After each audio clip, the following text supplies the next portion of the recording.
Et si une réunion discrète avait bouleversé l'avenir de l'Ukraine et de l'Europe entière? La réunion de Genève, vue par beaucoup comme une formalité, a surpris tout le monde dans les coulisses diplomatiques. Ce rendez-vous, presque ignoré, est soudain devenu le point de bascule du processus de paix.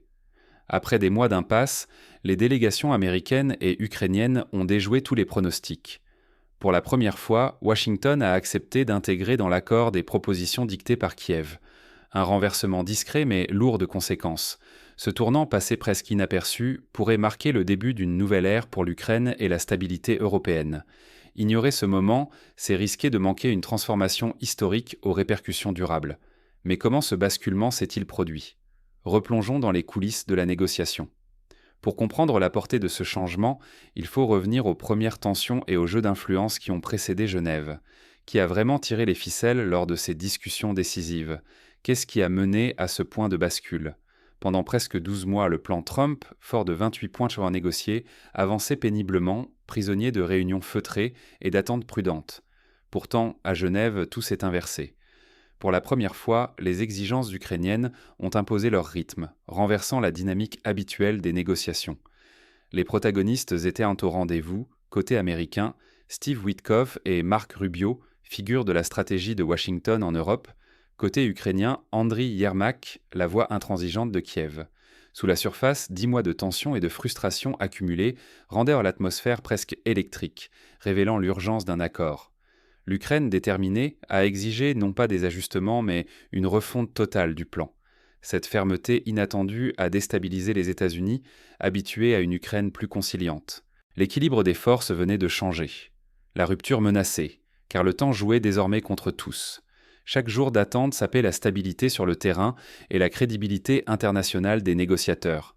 Il fallait décider vite avant que la fenêtre pour agir ne se referme, risquant des conséquences irréversibles. Mais comment expliquer ce soudain revirement ukrainien? Derrière la table des négociations, de nouveaux enjeux et des pressions invisibles se dessinaient.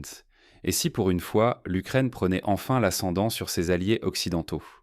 À Genève, alors que les Américains étaient devenus armés d'exigences intransigeantes, ils ont fini par accepter des concessions majeures. Pour la première fois, plusieurs propositions clés de Kiev sont intégrées dans le projet d'accord, un basculement après près d'une année de résistance. La plus explosive, l'ajout d'un chapitre spécial sur l'amnistie post-conflit pour Volodymyr Zelensky.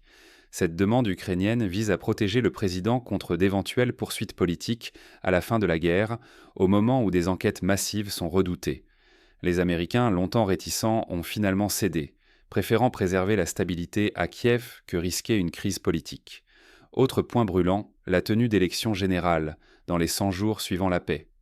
Imposée par Washington comme gage de légitimité démocratique, cette échéance a surpris par sa rapidité. Mais les Ukrainiens, lucides, voient dans le retour aux urnes un moyen de renforcer leur souveraineté dans un contexte incertain. Bruxelles, de son côté, tente de ne pas se laisser marginaliser. Les Européens ont dévoilé un plan en 24 points, misant sur la flexibilité pour soutenir la défense et l'industrie ukrainienne. Mais à Genève, leur voix porte peu face au duo déterminé formé par Washington et Kiev. La tension monte, à chaque fissure dans le fragile consensus, la menace d'une reprise des hostilités plane. Un échec condamnerait non seulement la paix, mais aussi la crédibilité de toute une génération de dirigeants, mettant en péril des années d'efforts et des milliards d'euros. Mais derrière cette unité affichée, les doutes persistent. Certains acteurs craignent que les compromis arrachés à Genève ne suffisent pas à désamorcer tous les périls. Si cet accord aboutit ou échoue à la dernière seconde, les conséquences dépasseront le simple symbole. L'avenir de l'Ukraine, mais aussi la sécurité du continent tout entier, se joue dans les prochaines semaines. Un compte à rebours s'est enclenché. Le président Donald Trump a fixé l'ultimatum au 27 novembre. Ce jour-là, Washington veut présenter un accord définitif à Kiev sans en avertir Moscou au préalable. Cette échéance ultra serrée fait monter la pression à chaque négociation. Un retard, et c'est la promesse de plusieurs années de stabilité qui pourrait s'évaporer, ouvrant la porte à une nouvelle ère d'incertitude et de tension. L'Union européenne, jusqu'ici en retrait, doit prouver sa capacité à agir. Bruxelles doit offrir des garanties crédibles et peser dans la balance sous peine de s'effacer durablement du jeu diplomatique. Moscou observe, tenu à l'écart, mais le Kremlin saisit le changement de stratégie américaine, priorité à un accord avec Kiev, puis seulement dialogue avec la Russie.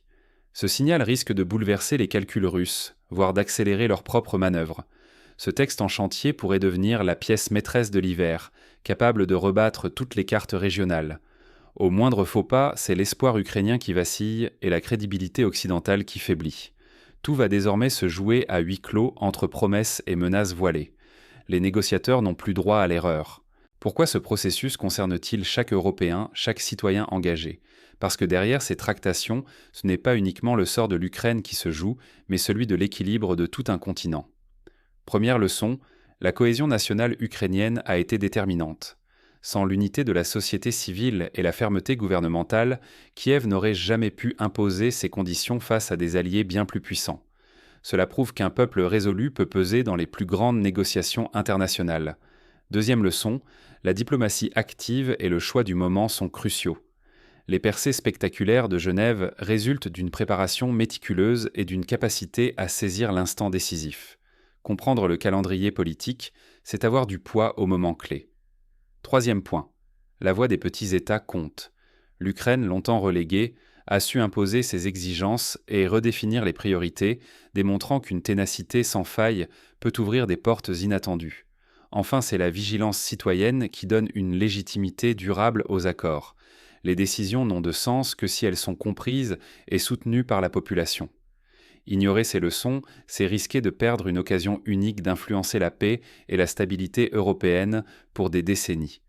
S'informer et s'engager, c'est la responsabilité de chacun. Mais la partie n'est pas encore gagnée. Derrière les portes closes, d'autres enjeux se dessinent déjà. Le futur se décide maintenant et chaque voix pèse sur la balance. L'épisode de Genève n'est pas une simple étape dans le feuilleton ukrainien. C'est un signal fort. Face à des enjeux immenses, paix, souveraineté, stabilité d'un continent, l'indifférence n'est plus permise. Kiev a su imposer ses conditions, faisant basculer la dynamique. Cette victoire prouve que la détermination et la clarté peuvent renverser la donne, même contre les plus puissants. L'Ukraine n'a laissé personne parler à sa place, redéfinissant ainsi les règles du jeu. Les choix qui s'opèrent aujourd'hui dessineront l'Europe de demain. Se détourner de ce moment, c'est risquer de voir s'évaporer des années de sacrifice, des milliards d'euros et tout un avenir. La discussion ne doit pas rester confinée à Genève. Elle doit s'ouvrir partout où le futur européen se joue, ici aussi entre nous. Vigilance, débat, engagement, voilà nos meilleures armes pour ne pas disparaître du tableau.